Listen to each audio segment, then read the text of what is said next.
The morning of June 14th, 2008, dawned crisp and clear in Pine Ridge, Colorado, with the kind of mountain air that made you believe anything was possible. Ellie Monroe pulled her faded denim jacket tighter as she stepped out of her family's modest ranch house, her worn Converse sneakers crunching on the gravel driveway. At 17, she carried herself with the quiet confidence of someone who'd spent her whole life in a town where everyone knew everyone else's business. Until they didn't. "Don't forget your lunch," her mother, Janet, called from the kitchen window, holding up a brown paper bag.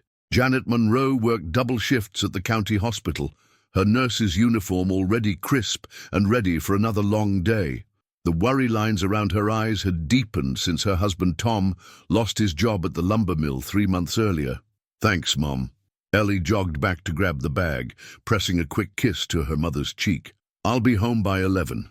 Jenny's picking me up after my shift." The Sunrise Diner sat at the junction of Highway 285 and Old Mill Road, a chrome and vinyl relic from the 1950s that served as Pine Ridge's unofficial town square.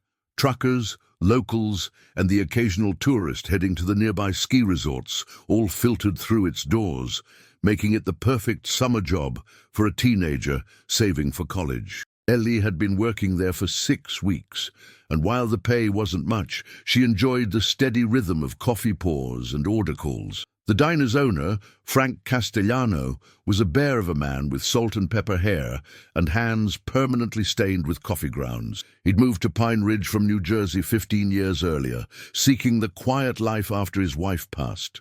"Morning, sunshine," he greeted Ellie as she tied her apron around her waist. "You ready for another day in paradise?" "As ready as I'll ever be," Ellie laughed, checking the coffee machines. The familiar sounds of the diner starting up, the hiss of the grill, the clatter of dishes, the bell above the door, had become comforting background music to her summer routine. The morning rush began. At 6:30 sharp, construction workers heading to the new subdivision project ordered coffee and eggs over easy. Mrs. Henderson, the librarian, picked up her usual blueberry muffin and chamomile tea. Sheriff Roy Hartman stopped by for his black coffee and wheat toast, scanning the room with the practiced eye of someone who'd kept the peace in Pine Ridge for 23 years. "How's your dad doing, Ellie?" Sheriff Hartman asked, sliding exact change across the counter. His weathered face showed genuine concern. Pine Ridge was small enough that everyone's troubles were community troubles. "He's hanging in there," Ellie replied, refilling his cup. "Got a job interview next week at the hardware store in Alamosa. Fingers crossed." Around 10:30, the breakfast crowd thinned out, leaving just a few regulars nursing their coffee and reading day-old newspapers. Ellie wiped down tables and refilled sugar dispensers, her movements efficient from weeks of practice. The June sun streamed through the diner's large windows, promising another hot afternoon. That's when Marcus Webb walked in. Marcus was new to Pine Ridge, had been for about a month anyway, which in small-town terms meant he was still a stranger. He'd rented the small apartment above Kowalski's hardware store and claimed to be a freelance journalist researching a story about dying mountain towns. He was somewhere in his 30s, with the kind of lean build that came from too much coffee and not enough regular meals. His dark hair was perpetually messy, and he carried an old leather satchel that looked like it had seen half the world. "The usual?" Ellie asked as he settled into his preferred booth by the window. "Coffee, black, and whatever pie Frank's got today," Marcus said, pulling out a small digital recorder and setting it on the table. "Mind if I record while I eat? I'm working on some atmospheric stuff. You know, the sounds of small-town America." Ellie shrugged. "As long as Frank doesn't mind." She'd grown used to Marcus's quirks over the past few weeks. He wasn't unfriendly, just intense. Always scribbling in his notebook, always asking questions about the town's history. Frank emerged from the kitchen with a slice of apple pie. "Recording again, Marcus? What's so interesting about our little corner of nowhere?" "You'd be surprised," Marcus said, clicking the record button. "Every place has stories. Sometimes the most interesting ones are the ones people don't realize they're telling." The noon hour brought another wave of customers. Local ranchers stopped by for lunch, their boots echoing on the black and white checkered floor. The mailman, Pete Rodriguez, grabbed his usual turkey sandwich. A young couple with out-of-state plates ordered burgers and asked for directions to the nearest gas station. Ellie moved between tables with practiced ease, taking orders, delivering food, making small talk. She'd grown up in Pine Ridge, but working at the diner had shown her sides of the town she'd never seen before. The way the construction workers fell silent when certain names were mentioned. The way some of the older residents' eyes would flick toward the mountains when they thought no one was looking. The way conversations sometimes stopped when Sheriff Hartman walked in. "Ellie, honey, can you cover the register for a minute?" Frank called from the kitchen around 1:30. "I need to check on the freezer. Been acting up all morning." Sure thing," Ellie said, finishing up with a table of tourists who were debating whether to visit the local museum or head straight to the hiking trails. Marcus was still in his booth, his recorder running, occasionally making notes in his worn leather notebook. He'd been there for over 2 hours, which wasn't unusual for him. He claimed he was capturing the authentic rhythms of small-town life, though Ellie sometimes wondered if he was just lonely. The afternoon stretched on with its usual lazy pace. The lunch rush ebbed, leaving mostly locals who treated the diner like their personal living room. Old-timers played checkers in the corner booth. A group of teenagers from her high school occupied the center table, their conversation a mix of summer plans and speculation about which teachers would be returning in the fall. Around 3 o'clock, Jenny Patterson pushed through the diner's front door, her auburn hair catching the sunlight. Jenny had been Ellie's best friend since 3rd grade, and they'd made plans to drive up to Crystal Lake after Ellie's shift ended. It was one of their favorite spots, a hidden gem tucked into the mountains where they could talk without the whole town listening. "Hey, stranger," Jenny said, sliding onto a stool at the counter. "Ready for our lake adventure?" "Almost," Ellie replied, wiping down the coffee machine. "Just need to finish closing duties. Frank's been letting me handle more of the money stuff lately. Says I'm more responsible than his last 3 employees combined." "That's not saying much," Jenny laughed. "Remember when Kyle Morrison worked here and kept giving away free pie to impress girls?" They chatted while Ellie finished her tasks, their conversation flowing easily over topics that had occupied them all summer. College applications, boys, the eternal question of whether to stay in Pine Ridge or chase bigger dreams in bigger cities. Jenny had already been accepted to Colorado State University for linguistics. She'd always been fascinated by the way people communicated, the hidden meanings in everyday conversations. As 4 o'clock approached, the diner began its transition to evening mode. The afternoon regulars started filtering out, replaced by early dinner customers and travelers grabbing coffee for the road. Frank reappeared from the kitchen, his apron splattered with evidence of his ongoing battle with the temperamental freezer. "That old thing's on its last legs," he muttered, checking the cash register. "Ellie, you did good work today. Why don't you head out early? I can handle the dinner crowd." "You sure?" Ellie asked, already untying her apron. The prospect of extra time at the lake was tempting. The June evenings were perfect for swimming, and she'd been looking forward to it all week. "Go on." Frank waved her toward the door. "Just remember to lock up the supply room before you leave. I don't need any more surprises like last week." Ellie nodded, remembering the incident with the broken coffee filters that had left the morning shift scrambling. She grabbed her purse from behind the counter and headed toward the small storage room behind the kitchen. The supply room was cramped and poorly lit, filled with industrial-sized cans and boxes of diner supplies. She did a quick inventory check, a habit Frank had drilled into all his employees, and made sure the door was properly locked. As she walked back through the diner, she noticed Marcus was still in his booth, his recorder still running. He'd been there for nearly 4 hours now, which was unusual even for him.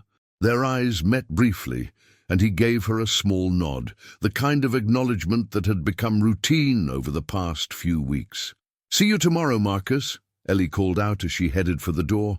"Have a good evening, Ellie," he replied, his attention already back to his notebook.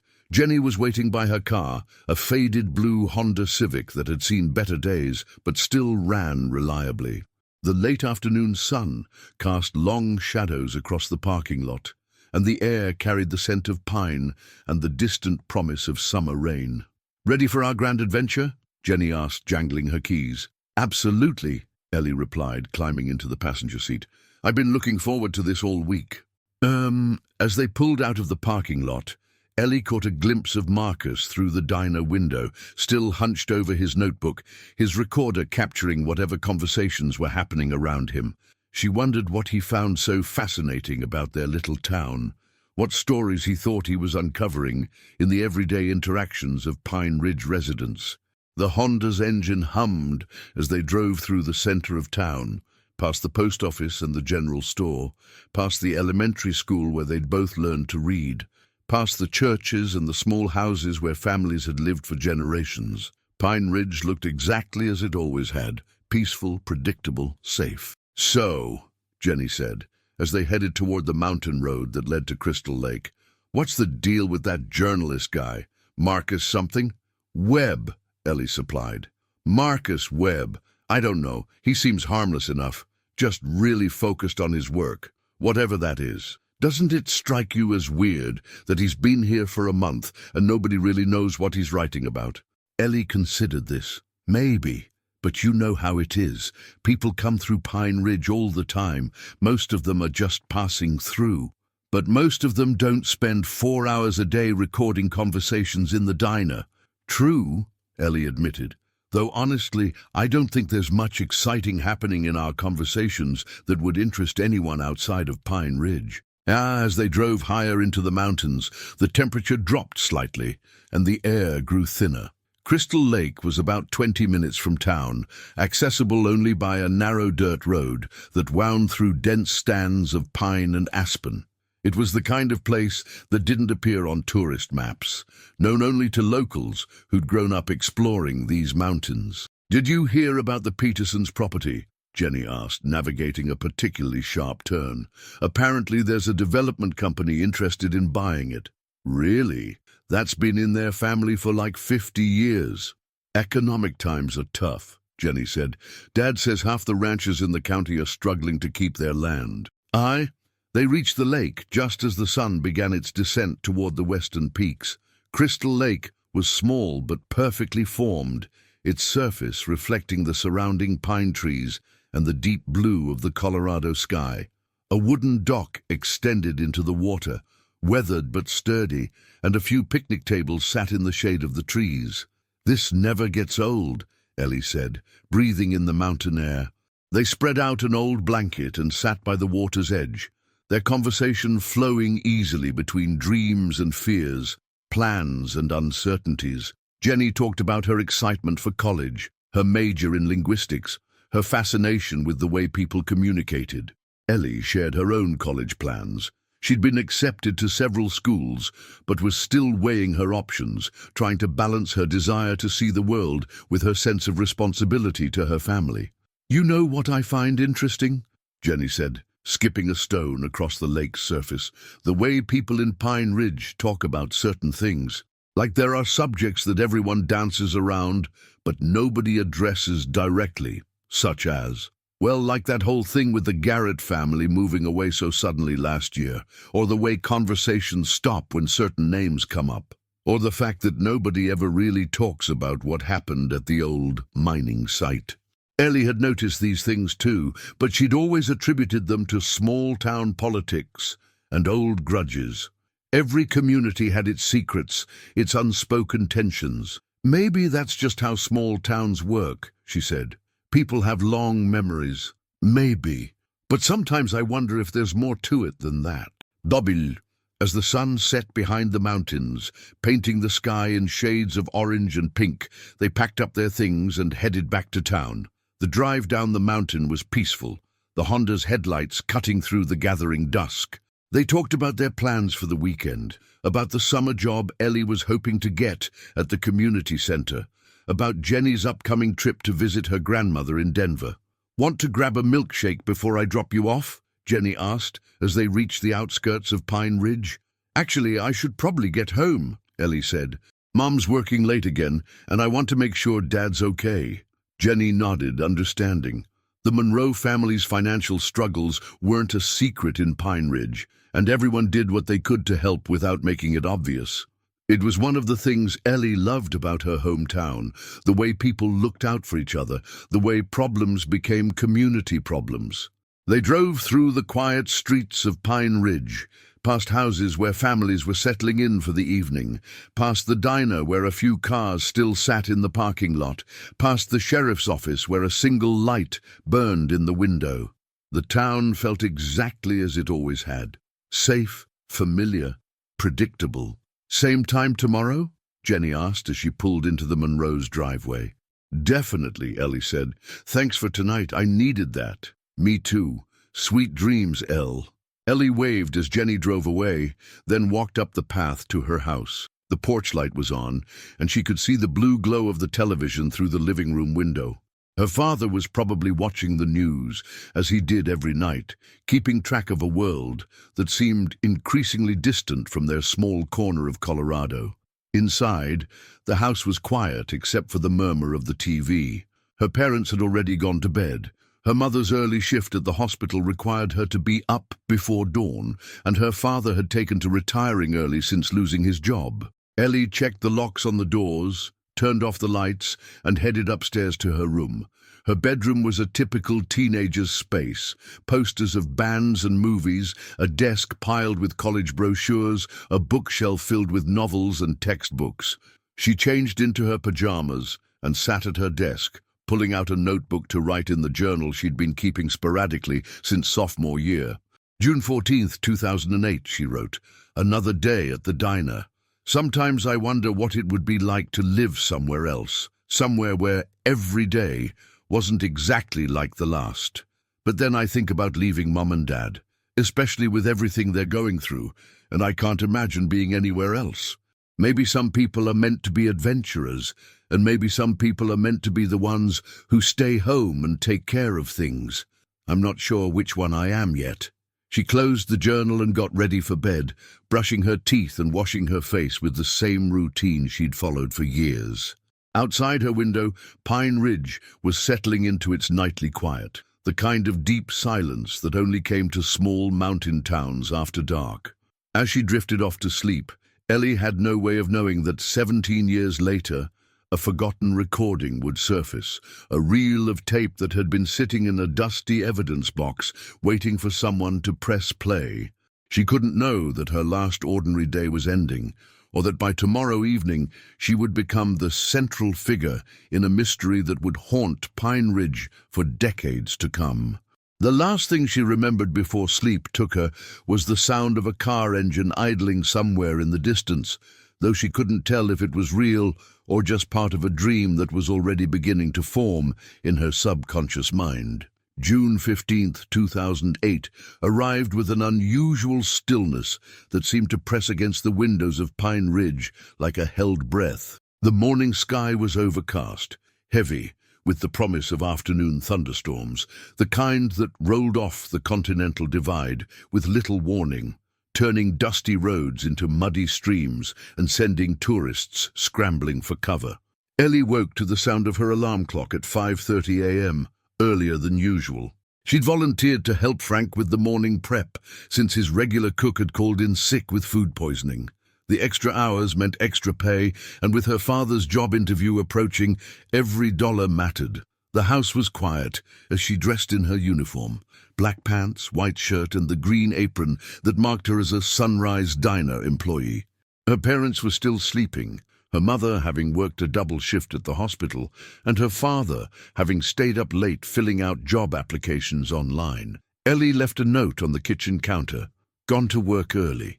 See you tonight. Love, E." The drive to the diner took her through the heart of Pine Ridge, past the elementary school, where maintenance crews were already preparing for summer renovations, past the post office where Pete Rodriguez was loading his truck for the morning mail route. The town looked different in the pre-dawn light, more isolated, more vulnerable somehow, as if the mountains were closing in.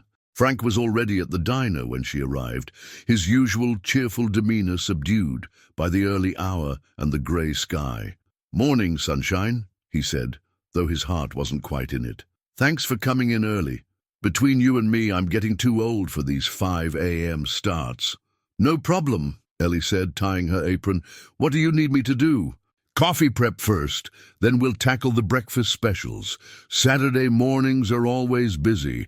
Half the town comes in for pancakes and gossip. They worked in comfortable silence, following the familiar rhythm of restaurant preparation.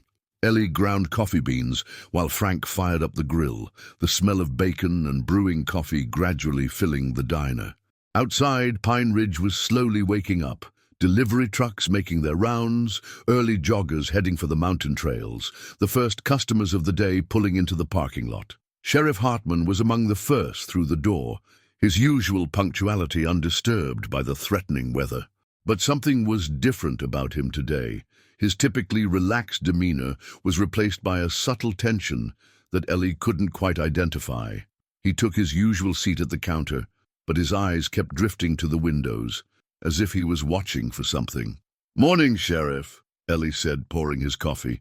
"You're here earlier than usual." "Couldn't sleep," he replied, wrapping his weathered hands around the mug. "Sometimes this job follows you home, you know?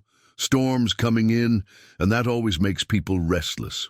The breakfast rush began around 7, bringing its usual mix of locals and weekend visitors. The Peterson family, ranchers who'd been struggling to keep their land, sat in the corner booth, their conversation hushed and serious. Mrs. Chen from the gift shop ordered her usual oatmeal and orange juice, but spent most of her time staring out the window at the darkening sky. Around 8:30, Marcus Webb made his entrance, carrying his leather satchel and wearing the same slightly rumpled clothes he'd had on the day before. He nodded to Ellie and took his usual booth. But something was different about him too. His usually steady hands were trembling slightly as he set up his recording equipment, and dark circles under his eyes suggested he'd had as little sleep as Sheriff Hartman. "The usual?" Ellie asked, though she already knew the answer. "Actually," Marcus said, his voice rougher than normal, "just coffee today, black, and keep it coming." He clicked on his recorder, but instead of his usual casual observation of the diner's atmosphere, he seemed to be listening for something specific. His eyes followed every conversation, every movement, with an intensity that made Ellie uncomfortable. The morning progressed, with its typical weekend pace, but there was an undercurrent of tension that seemed to affect everyone. Conversations were quieter, laughter was forced, and people kept glancing at the windows as if expecting something to happen. Even Frank, usually the picture of steady reliability, seemed on edge. "You notice anything weird about today?" Ellie asked, during a brief lull in customers. Frank looked up from the grill, his expression thoughtful. "Now that you mention it, yeah. People seem spooked about something. Could be the weather. Storms always make folks nervous around here." But Ellie didn't think it was just the weather. There was something else, something that felt like the whole town was holding its breath. Around 10 o'clock, Deputy Mike Collins pushed through the front door, his uniform crisp despite the humid air. Collins was young for a deputy, barely older than Ellie herself, and had only been with the sheriff's department for about a year. He was earnest and eager to please, the kind of officer who still believed he could make a real difference in the world. "Sheriff wants to see you when you get a chance," he said to Frank, his voice carrying an official tone that seemed out of place in the casual atmosphere of the diner. Frank's face tightened almost imperceptibly. "What about?" "Just routine questions. Nothing urgent." But the way Collins avoided eye contact suggested it was anything but routine. Frank wiped his hands on his apron and followed the deputy outside, leaving Ellie alone with the customers and her growing sense of unease. Through the window, she could see them talking by Collins' patrol car, their conversation animated despite the obvious attempt to keep it low-key. Frank's body language was defensive, his arms crossed, his head shaking in what looked like denial or disagreement. Collins was gesturing, pointing in the direction of the mountains, his expression serious. Marcus Webb was watching too, his recorder running, his notebook open to a fresh page. When he noticed Ellie looking at him, he gave her a tight smile that didn't reach his eyes. "Interesting morning," he said, his voice carefully neutral. "I guess," Ellie replied, though her attention was still on the conversation outside. Frank returned after about 10 minutes, his cheerful demeanor noticeably strained. He went straight to the kitchen without explanation, his movements sharp and agitated. The few customers in the diner had noticed the exchange, and the atmosphere grew even more tense. "Everything okay?" Ellie asked when she found a chance to speak to him privately. "Just some questions about the Wilson property," Frank said, not meeting her eyes. "You know how it is. Anytime something happens around here, they want to talk to everyone who might have seen something." Ellie knew about the Wilson property, a run-down ranch about 15 miles outside town that had been abandoned for years. She'd heard rumors that it was being used for drug activity, but she'd never paid much attention to local gossip. Now, though, the mention of it sent a chill through her. The lunch crowd was smaller than usual, as if word had somehow spread that this wasn't a normal Saturday at the Sunrise Diner. Marcus remained in his booth, his recorder running continuously, his consumption of coffee reaching levels that would have made most people jittery, but he seemed calm, almost unnaturally so, as if he was waiting for something to happen. Around 1 o'clock, Jenny Patterson arrived for her planned lunch with Ellie, but instead of her usual bright smile, Jenny looked troubled, her auburn hair damp from the humidity and her eyes darting around the diner, as if checking for threats. "We need to talk," she said quietly, sliding into the booth across from where Ellie was wiping down tables. "What's wrong?" "I was at the library this morning helping Mrs. Henderson with some filing," Jenny said, her voice barely above a whisper. "I overheard her talking to someone on the phone, something about missing persons reports and state police involvement." Ellie felt her stomach tighten. "Missing persons? Who's missing?" "I couldn't hear everything, but it sounded like maybe someone from one of the neighboring towns. Mrs. Henderson looked really upset afterward." The afternoon wore on with a strange, expectant quality, as if the whole town was waiting for some kind of revelation. The threatened storm began to manifest in earnest around 3 o'clock, with distant rumbles of thunder and occasional flashes of lightning illuminating the increasingly dark sky. Marcus Webb finally left his booth around 4, gathering his equipment with unusual haste. As he passed the counter, he stopped and looked at Ellie with an expression she couldn't read. "Be careful tonight," he said quietly. "Sometimes small towns aren't as safe as they seem." Before Ellie could ask what he meant, he was gone, pushing through the door into the gusty afternoon air. Through the window, she watched him climb into a dark sedan she'd never seen before, not the old pickup truck he'd been driving since arriving in Pine Ridge. "That was weird," she muttered, but Frank was in the kitchen and didn't hear her. The rest of the afternoon passed in a blur of routine tasks, made surreal by the growing tension. Customers came and went, but conversations were subdued, and everyone seemed to be listening for something that never came. The storm built steadily, turning the sky the color of old pewter and sending occasional gusts of wind, rattling the diner's windows. At 5 o'clock, Frank told Ellie she could leave early again. "Storm's going to hit soon," he said, glancing at the darkening sky. "You should get home before it gets bad." Ellie was grateful for the early dismissal, but as she untied her apron, she noticed Frank was also preparing to close, unusual for a Saturday evening. When she asked about it, he just shrugged and said business was slow. As she walked to her car, the first fat raindrops began to fall, splattering on the hot asphalt of the parking lot. The air was thick with humidity and the metallic smell that preceded major storms.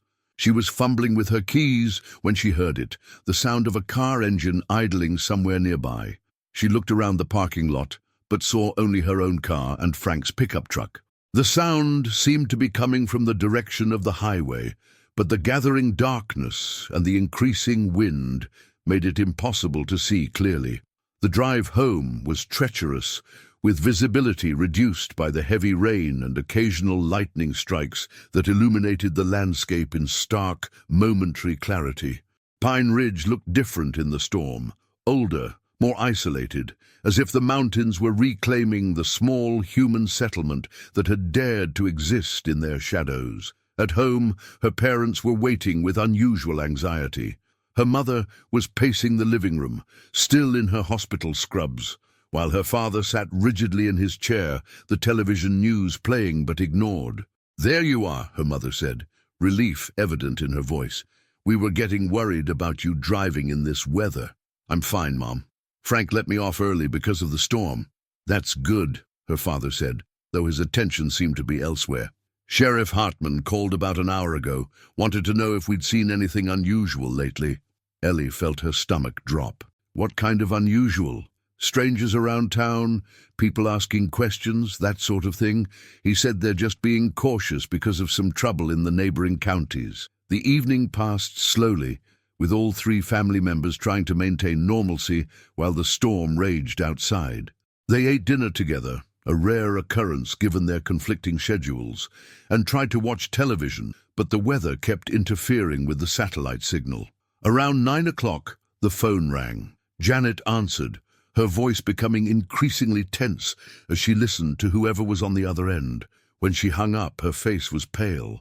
That was Linda Peterson, she said, referring to the rancher's wife they'd seen at the diner that morning. She said the state police... If you want to hear the rest of this story, please leave a comment on this video and subscribe.